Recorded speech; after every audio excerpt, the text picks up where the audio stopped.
یہ جو تو میرے کو پوچھے ہے تو سوا میرے کو کسے نہیں پوچھا۔ اللہ کے حبیب فرماتے ہیں فاول ما ینادی اسمہ رمان، محبوب پاک صلی اللہ تعالیٰ علیہ وسلم نے ارشاد فرمایا پہلے پہلے جو ہے نا جو ندا کی جائے گی ایک فرشتہ ہوگا، اس کا رمان نام ہے، وہ قبر میں ہوگا، اور فرمایا فیقول یا عبداللہ اکتب عملک، وہ فرشتہ کہے گا اوے اللہ کے بندے اپنے عمل لکھ۔ اب کریم آقا ارشاد فرماتے ہیں وہ بندہ عرض کرے گا لیس معی دوات ولا قرطاس، یار میرے کول تے دوات ہی کوئی نہیں، میرے کول تے کاغذ بھی کوئی نہیں، میرے پاس تو سیاہی نہیں ہے، میرے پاس کاغذ نہیں ہے۔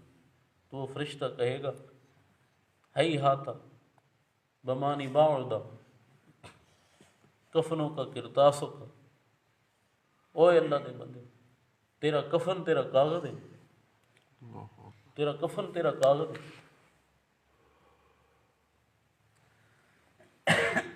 وقلموں کا اسبق، تیری انگلی تیرے قلم، لکھ۔ کریم آقا فرماتے ہیں فیقطع لہ قطعۃ من کفنہ، اس کے کفن کا ایک ٹکڑا اسے دیا جائے گا، اسے دا کفن لکھ۔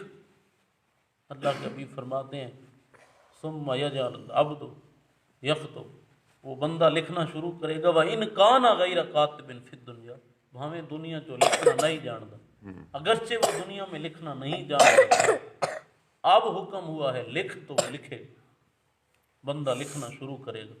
محبوب پاک صلی اللہ تعالیٰ علیہ وسلم نے یہ بات ارشاد فرما کے فرمایا پھر اسے یاد آئیں گی اس وقت اس کی نیکیاں، اس کی برائیاں قیوم واحد، ہک کے دن دی طرح، ہک کے دن دی طرح یاد آسی لکھ دا ویسی۔ اللہ کے حبیب صلی اللہ تعالیٰ علیہ وسلم نے ارشاد میں ثم یطوی الملک قطعۃ ویعلقھا فی عنقہ، پھر وہی ٹکڑا وہ فرشتہ اس کی گردن میں ڈال دے گا، وہی ٹکڑا اس کی گردن میں ڈال دے گا۔ ثم قال رسول اللہ صلی اللہ علیہ وسلم، پھر اللہ کے رسول نے یہ آیت شریف پڑھی وَكُلَّ إِنسَانٍ أَلْزَمْنَاهُ طَائِرَهُ فِي عُنُقِهِ، کہ ہر انسان کا بوجھ ہے، رب فرماتا ہے ہم نے اس کی گردن میں ڈال دی قیامت کے دن۔ ایو عمل، اللہ کے رسول صاحب یہ عمل ہے اس کا، اسے کہا جائے گا اس کی گردن میں لٹکایا جائے گا فائدہ فارغ من ذالک، ہن حالت یہ ہوئی عمل اپنے لکھے سے۔ اتھے گل تو بڑی قابل غور ہے، بندہ قبر دے وچ جائے، قبر میں جانے کے بعد فرشتہ اسے کہے لکھ اپنے کفن پر جو تو کر کے آیا ہے۔ اب وہ لوگ جو یہ کہتے ہیں کہ وہ جی کالی کملی والا آئے گا، ان سے پوچھا جائے اللہ کے بندو یہ رب کے رسول فرما رہے ہیں کہ اس وقت تجھے کہا جائے گا لکھ اپنے عمل تو کیا کر کے آیا ہے۔ محبوب پاک صلی اللہ تعالی وسلم کے غلاموں، اللہ کے رسول صلی اللہ علیہ وسلم نے ہمیں اللہ تعالیٰ کا ڈر بھی سنایا ہے، رب کی رحمت بھی سنائی ہے۔ وہ رحیم ہے، اس سے بڑھ کر رحیم کوئی نہیں، وہ مہربان ہے، اس سے بڑھ کر مہربان کوئی نہیں۔ وہ بڑی ہی مہربانیاں فرماتا ہے لیکن اس کی پکڑ بڑی سخت ہے۔ جو اللہ کے حبیب فرماتے ہیں کہ ایک سوئی کی چوری کرنے والا جنت میں نہیں جائے گا۔ جو اللہ کے حبیب ایک بندہ جو ہے حضور کی زیارت کرنے والوں میں سے، حضور کی بارگاہ میں آنے جانے والوں میں سے، اس کے وصال پر حضور فرماتے ہیں یہ جہنمی ہے۔ یہ پتہ چلے کہ وہ چادر چرانے کی وجہ سے جہنمی ہوا ہے۔ اوے محبوب پاک صلی اللہ تعالی وسلم کا کلمہ پڑھنے والوں، یہ مت سمجھنا کہ میرا قبر میں جانا بس ہے اور مجھے اللہ کے رسول صلی اللہ علیہ وسلم کی وہ جو آمد ہے اسی کی وجہ سے بچ جاؤں گا، نہ، حضور کا آنا امتحان ہے وہاں۔ اب یہ بات سنو، سرکار فرما رہے ہیں فرشتہ کہے گا لکھ تو نے کیا کیا ہے، اور بندہ جب لکھے گا اپنی نیکیوں اپنی برائیوں کو، اور جس کی ہوں ہی برائیاں صرف اس کی کوئی نیکی اللہ کے لیے نہ ہو تو وہ کوئی نیکی شمار نہ ہوگی، جس کا عمل کوئی رب کے لیے نہ ہو وہ کوئی نیکی شمار نہ ہوگی۔ تو جب اس کی حالت یہ ہو کہ اس کا ہر عمل دنیا کے لیے ہو اور اس کی خواہشات کے لیے ہو، جب وہ لکھے گا اس کی لکھتے ہوئے کیا حالت ہوگی، اسے کتنی شرم آئے گی کہ آج میں کس حال میں ہوں، کس حالت پہ کھڑا ہوں۔ کاش کہ میرا کوئی عمل میرے رب کے لیے ہوتا، کاش کہ میں ایک ایسا کام کرتا جو کہہ سکتا کہ یہ کام میں اپنے رب کے لیے کرتا تھا، یہ کام میں نے اپنے رب کے لیے کیا ہمیشہ، اور وہ لکھتے ہوئے اسے لکھتا۔ اب اس کی گردن میں جو لٹکے ہوئے اعمال ہیں ایک ایک عمل اس کا یہ بتا رہا ہے کہ اس کا کوئی عمل رب کے لیے نہیں ہے. جو اب ہماری حالت ہے، اس نے کوئی عمل رب کے لیے نہیں کیا، خود لکھ رہا ہوگا کہ یہ عمل میں نے کیا ہے فلاں کام فلاں وجہ سے، یہ فلاں وجہ سے. اب ایک ایک عمل کر کے اس کی گردن میں لٹکا دیا. اب فرشتے آ گئے. اللہ کے حبیب فرماتے ہیں جب اس بات سے فارغ ہوا، داخل علیہ، تو اس کی قبر میں داخل ہوئے. کون؟ وہما مالکان اسودان، دو فرشتے سیاہ، دو فرشتے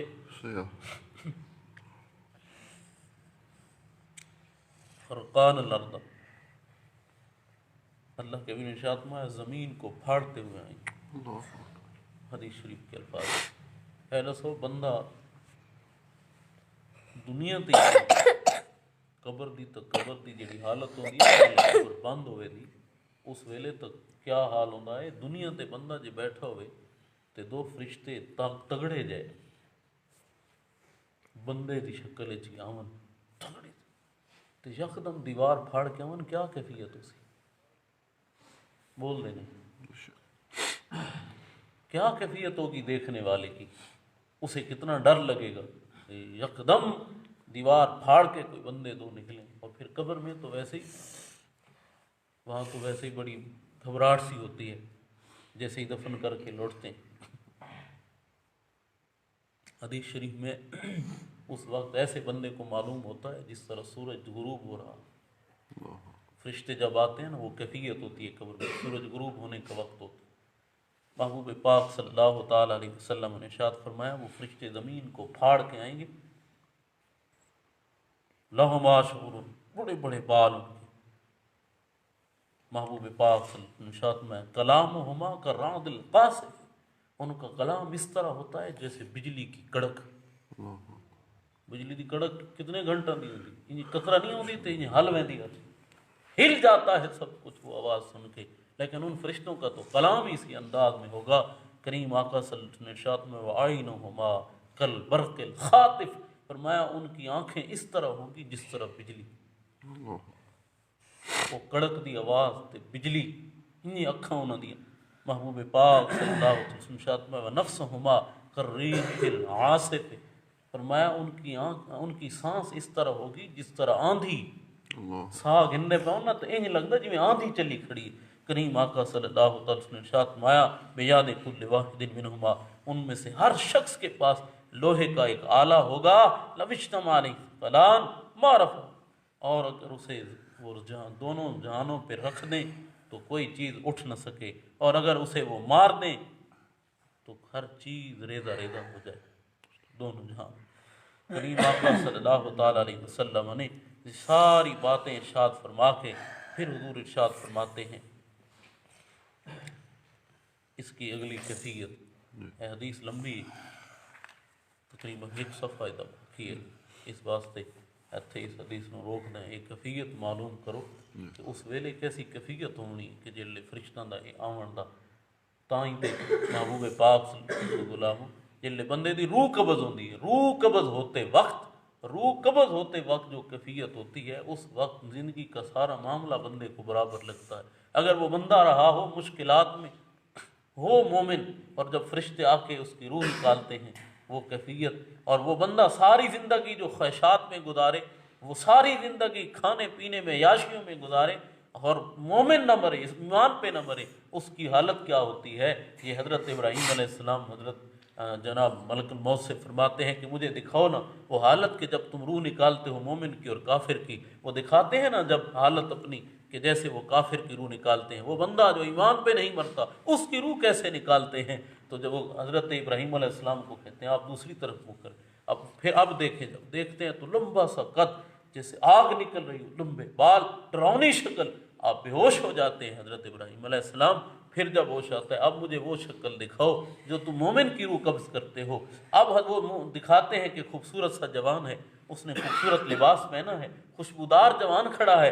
حضرت ابراہیم علیہ السلام فرماتے ہیں کہ جو بندہ زندگی میں صرف مشکلات، صرف آسانیوں میں رہا ہے، خواہشات میں رہا ہے، اور وہ مرا ہے کفر پر، یعنی جو کافر ہے، اور اس نے تجھے اس حالت میں دیکھ لیا ہے ڈرونی شکل میں، اس نے کبھی آرام دیکھا ہی نہیں ہے. اور جو ساری زندگی مشکلات میں رہا ہے اور مرتے وقت یعنی مومن شخص نے تجھے اس خوبصورت شکل میں دیکھ لیا ہے، اس نے کبھی مشکل دیکھی نہیں.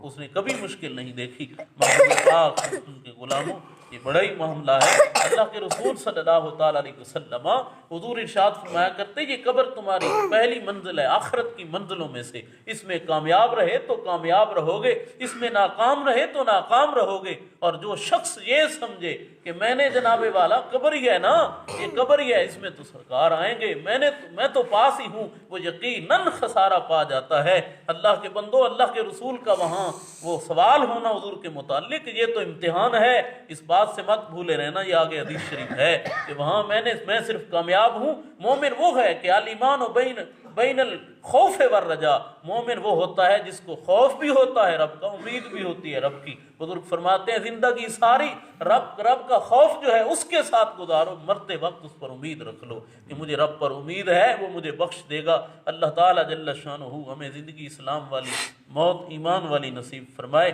اور ہمیں قبر کی تیاری کی توفیق عطا فرمائے۔ آپ بتائیں جو کریم آقا اس انداز میں قبر کے، ابھی سوالات تو شروع نہیں ہوئے، ابھی تو حضور بتا رہے ہیں کہ ان کا آنا اس طرح ہے۔ جو محبوب یہ بتا رہے ہیں اپنے غلاموں کو، وہ قبر سے ڈرانا چاہتے ہیں یا نہیں؟ جو حبیب خود اللہ کے حبیب ہو کر جن کے ناموں سے، جن کے نام کے وسیلے سے گناہگاروں کی بخشش ہوتی ہے، وہ کریم حبیب جو دعا کرتے ہیں مولا مجھے عذاب قبر سے بچا، حالانکہ خود تو ان کو ہونا نہیں ہے، وہ ہمیں قبر کے عذاب سے ڈرانا چاہتے ہیں کہ نہیں، یہ بتلانا چاہتے ہیں کہ تم بھی میرے غلاموں قبر کے عذاب سے پناہ مانگو، خوف رکھو اس بات کا کہ کہیں تمہیں عذاب قبر نہ ہو۔ اللہ تعالیٰ جل شانہ زندگی اسلام والی، موت ایمان والی نصیب فرمائے۔ الصلاۃ والسلام علیہ